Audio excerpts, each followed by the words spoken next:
And Brunch.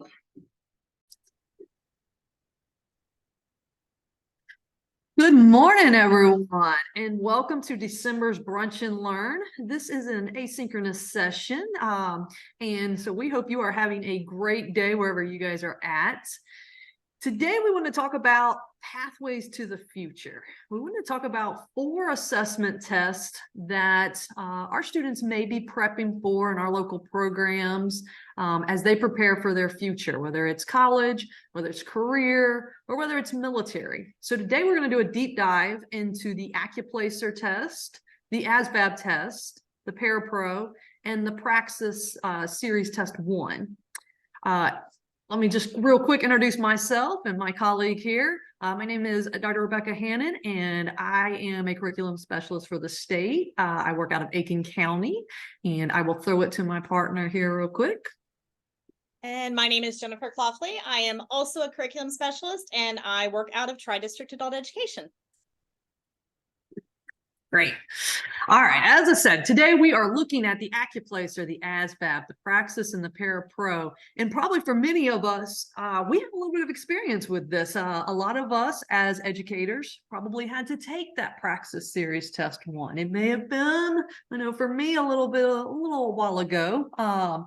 But it's neat as we dive in here and we look and see the format of the test, the structure, and how we can better help our students prepare for these tests once they leave our classroom. So this is just another extension of adult education and how we are trying to make our learners lifelong learners and help them become more productive citizens. We want them to earn their GED, their high school diploma, their ESOL certificates, but we also want to help them with their future. And this is just one way to kind of help serve our communities in one additional way here. All right, so the AccuPlacer test is something that many of our students are moving straight into. So AccuPlacer, and there's some other ones as well, like EdReady, that some of our technical colleges are using, is a college placement test commonly used particularly by community and technical colleges, and they use it to place students in appropriate courses. So this is great because it can help them to bypass remedial or developmental courses if they don't need them, saving them time and money, or it helps their colleges to know, hey, this person needs some support here so that they can be successful at the next level. So this is something that's kind of a next step for many of our students. And then sometimes, you know, others in the community may be needing support with preparing for this test. As I alluded to just a moment ago, we do know that some of the community and technical colleges in South Carolina are using EdReady or other tests as well. While the information we're providing here is specifically about AccuPlacer, the resources and things that we're talking about are certainly things that could potentially be beneficial to students that are taking other placement tests for, you know, other formats. So for the AccuPlacer test, they use this computer adaptive technology that makes sure that test takers are seeing questions that are appropriate to their skill levels in reading and writing and math without those time limits that we're so used to preparing our students for. So it's going to kind of gauge where they are and then give them appropriate leveled tests or appropriate leveled questions, excuse me, so that they're not dealing with too much frustration. And the fact that they don't have the time limits is great because we know how many of our people get stressed out by that. And this is just a way for them to demonstrate what they know. As we're looking at a breakdown of the AccuPlacer, again, this is specific to AccuPlacer. The reading test is going to have 18 to 28 questions. Remember, we were talking about how it's adaptive based on their skill levels, which is why there's a range that's given there. Writing will have 23 to 27. We're not looking at like an essay like we were for GED. 15 to 25 arithmetic questions, so think basic math. 16 to 31 in quantitative reasoning, algebra, and statistics, and then 15 to 31 of the more advanced algebra and functions. The way that this is scored, test scores for each section are ranging between 200 and 300. And then within that range, they have 5 different score bands that reflect varying levels of proficiency with the content. So it's not like somebody can fail the AccuPlacer test. It really is just for that college to be able to see, okay, this is where they are. This is where we need to place them. So you can certainly reassure people that you cannot fail the AccuPlacer. Looking at some resources, this is all going to be available for you in Brightspace, so no need to try to frantically take pictures or anything like that. But there are a wealth of resources, many of them free, for helping folks to prepare for the AccuPlacer. A biggie is hitting up the College Board website. College Board does own/administer AccuPlacer. So that is going to be your best place to get that free official information about the test and learning resources. Then there's sources like Varsity Tutors and Union Test Prep and Mometrics that are going to have free practice tests available. And then some of those also have practice questions and flashcards and study guides, etc. There's called Math Help. And that is a free online course that is specifically for AccuPlacer math that folks can use as they're getting ready if they want to make sure that they're feeling confident. Some additional resources that you might be a little bit more used to. If you just do a search of AccuPlacer test preparation in something like Quizlet or YouTube, you are going to find all sorts of stuff. In Quizlet, you're going to find those user-created flashcard sets that have some of the key concepts and terms. And then in YouTube, you'll also find often free videos and tutorials from educators and test prep companies. As we know, Quizlet and YouTube, anyone can put anything on. So you want to make sure that, before you recommend a particular resource, you're checking it out and you're making sure that your students know how to check it out as well. We also have South Carolina Discus that everybody has access to. If you go into Learning Express Library, they've got free practice tests and tutorial courses. And then just a couple of other websites, Study Guide Zone and AccuPlacer Practice, both have free practice tests and free comprehensive study guides that you and your students can get to. So lots of resources to make sure that they're feeling as confident as possible. But again, just to reiterate, it's a placement test. No need to cram for it because these are skills that, the colleges just need to know. Do they know that? Do they not? So making sure that they're brushing up, they're remembering what they do know, but again, not something to stress about a pass or fail situation. Awesome. So that was all about the AccuPlacer there and that college placement test that many of our students will be taking once they finish with us and head into that technical or college level courses that they're about to take. So another option for our students and an assessment that they may have to take is the ASVAB or the Armed Service Vocational Aptitude battery test. What this is it's a, excuse me, let me go ahead to the next slide. It's administered by the U.S. military, and it is their entrance test, so to say. So anyone that is looking to join the military does have to take this test. Okay, each branch of the military has its own set of minimum scores in which they're looking for from students. So the student's score will really help decide which jobs they can do once they enter into that branch of the military. Okay, so what the U.S. military uses this test is it assesses the qualifications, the abilities of individuals in different occupations and different job specialties within the military itself. And the test itself, it's made up of a battery of different tests. The AFQT, the Armed Forces Qualification Test or the subtest, they're your academic side. They're time tests that assess the test taker's academic skills and abilities. And then the ASVAB subtest, and again, this is all one test, but students will receive 2 separate scores. But the ASVAB subtest are time tests that assess the test taker's vocational skills and abilities. Okay. So let's look at the breakdown of the ASVAB test itself. The scoring, you can see scores are reported as percentiles between 1 and 99. And so with the ASVAB standard scores, the majority of students here score between a 30 and a 70. So this means that a standard score of a 50 is an average score, and a score of a 60 would be an above average score. So the higher the score here, the better off the student did on that particular assessment. All right, in the format, the test breakdown for the ASVAB, you can see here, it's made up of a battery of different tests from general science, your math there, your arithmetic, reasoning, word knowledge, paragraph comprehension, mathematics knowledge, electronics, auto and shop, and then mechanical. So again, as we mentioned just a minute ago, you've got the academic subtest here with the science and the math and the reading. And we're helping with our students with that every day as we're going through our different assessments as well. But then they also have that vocational side. You see those subtests down there at the bottom. These are time tests. And you can kind of see our students, of course, always seem to want to know how many questions are on the test. So this is just a general breakdown of each subtest and the number of questions and the minutes that they'll have for that subtest.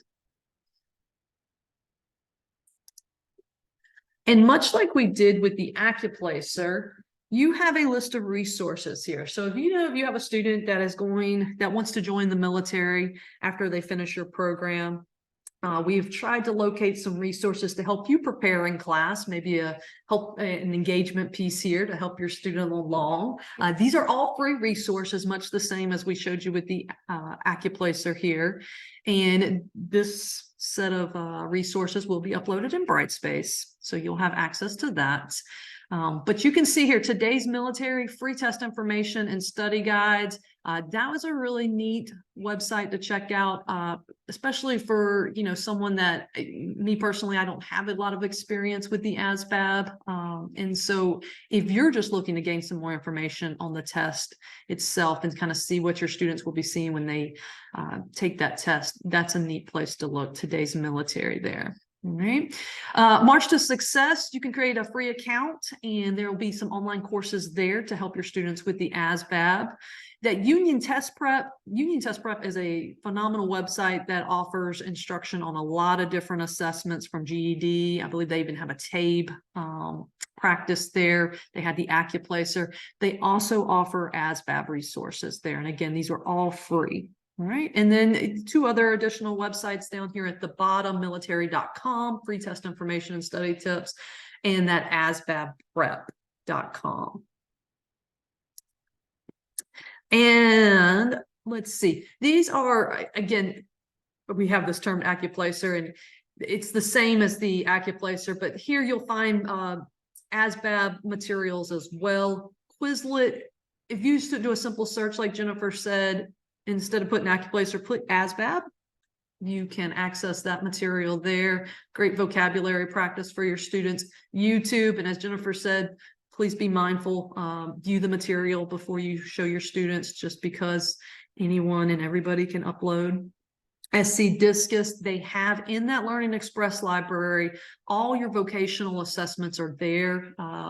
And so students can take free practice tests, free study guides, and then Study Guide Zone and the ASVAB practice down there at the bottom. So these are other great resources. And again, this will be uploaded into Brightspace, so you can help your students prep for these tests.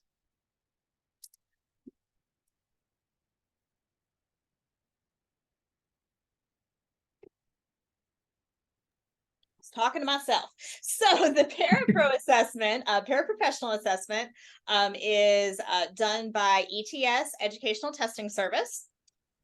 And this is one for our folks that are wanting to serve in a paraprofessional role in the schools. This assessment came out of No Child Left Behind back in that 2002 legislation. And it was created for individuals that were interested in a paraprofessional career in education. Folks with an elementary teaching background in particular know how incredibly valuable a good paraprofessional is. They can make all the difference in the world. And this test has helped to make sure, is a way of helping to make sure that we're going to continue to get really great parapros in our classrooms. According to the South Carolina Department of Education website, parapros are required to have at least one of the following. So an associate's degree, or 2 years of college coursework, or a passing score on the parapro assessment.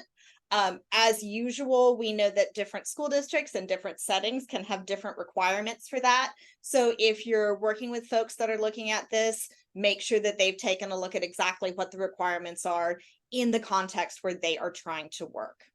The way that this test is set up, test takers have 2.5 hours to complete 90 selected response questions, so like similar to multiple choice, in the areas of reading, math, and writing. As we look a little more at the test breakdown, these candidates are going to be answering 30 questions in reading, 30 in math, and 30 in writing.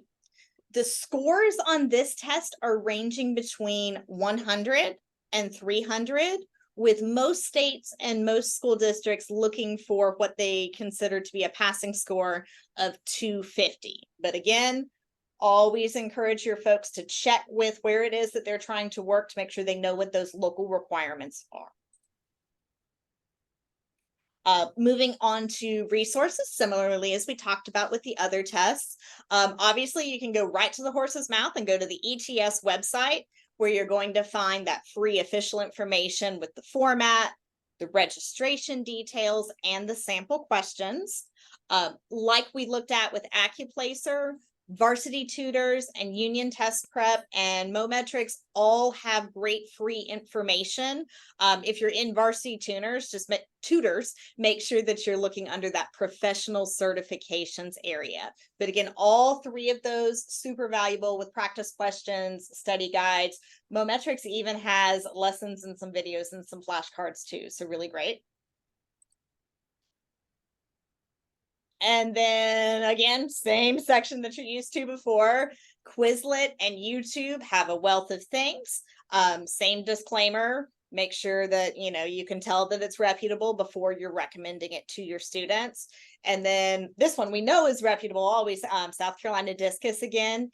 Inside that Learning Express library, they can go to career preparation and then choose prepare for an occupational exam, and then choose teaching, and those different tests are going to pop up there under Parapro. So Discus, invaluable for all of these vocational type tests. So again, this might be something that you have students that are interested in pursuing, or it might be something that you have community members that you're wanting to be able to help out and kind of expand that reach of what the adult education program is able to do. Awesome. All right. And our last assessment we are going to look at today is the Praxis. And we're going to look at Praxis Series Test 1. All right. So again, this one may not be new to us, but the Praxis itself measures the academic skills, the subject-specific knowledge needed to be an educator. All right. So prospective teachers usually take the Praxis core before officially entering a college teaching program. This can vary again with different states. We're going to primarily just look here at South Carolina, and most universities and colleges throughout South Carolina, students that are preparing to become a teacher will take this usually their second year in school before they are admitted into the teacher education program at that local school. So again, this is Praxis Series 1. So this is the general academic skills test for these prospective teachers. Test takers complete timed test sections covering reading, math, and writing skills. And let's do a little bit of a further breakdown here for that test itself. The reading section is 85 minutes. Students will take this test all at one time, in one setting, I should say, but 85 minutes for the reading, 56 questions. Multiple choice, drop down, very similar to general assessments they'll see in the GED. Mathematics, 56 questions as well, 90 minutes. And then writing, 40 questions in 40 minutes. Now, unlike that Parapro, there is 2 essays that students need to complete for this test. So that is 60 minutes that students will get to complete those 2 essays. And we're looking at South Carolina Ready scores. So when students receive their scores back, the minimum requirement here in South Carolina, that reading score needs to be a 156, math being 150, and the writing composite 158. Now, again, different states have different scoring requirements. So depending on where your student is going, please have them check, and we will give them that website here shortly for the Praxis. Okay, so here it is.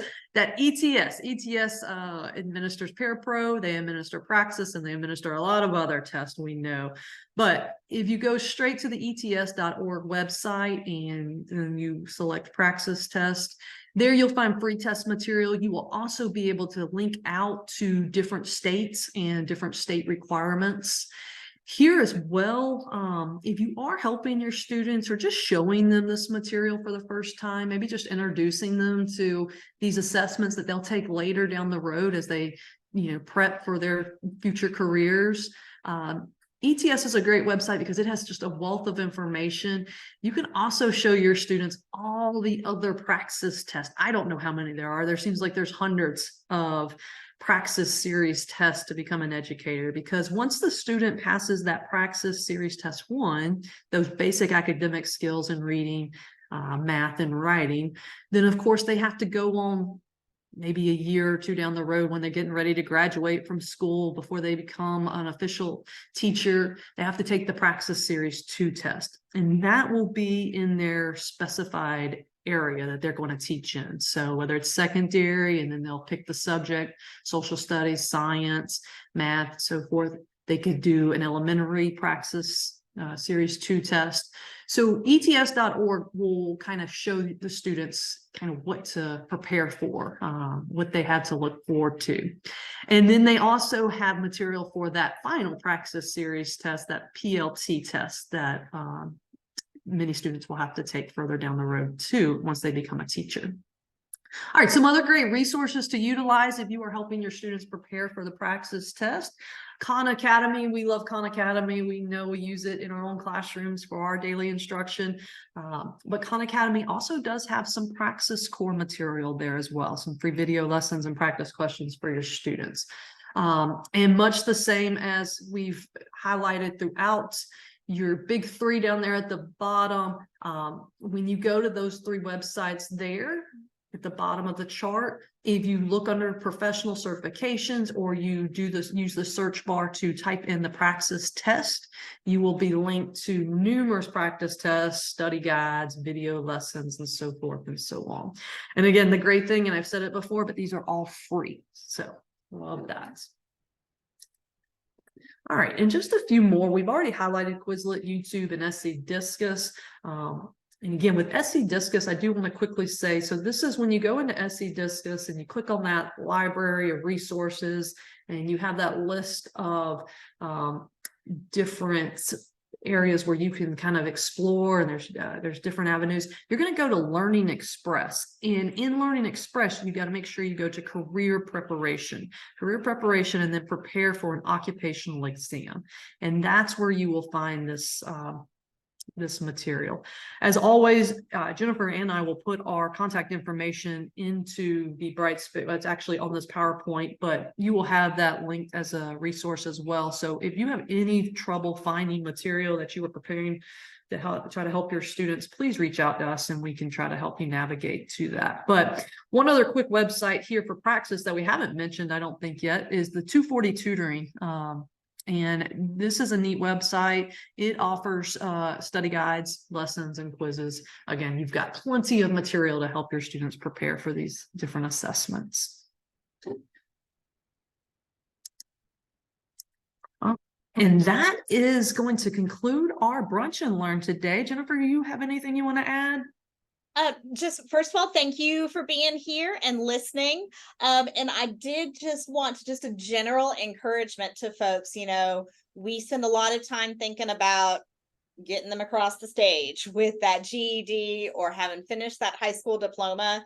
But it's so important for us to do whatever we can to help our students get into that next stage of wherever it is that they're trying to go, whether it be college, the military, anything like that, to be able to continue to be that resource and continue to support them through that transition, as well as to be able to help out others in our community as well that aren't necessarily our folks that have just gone through adult basic education or, our English language classes or anything like that.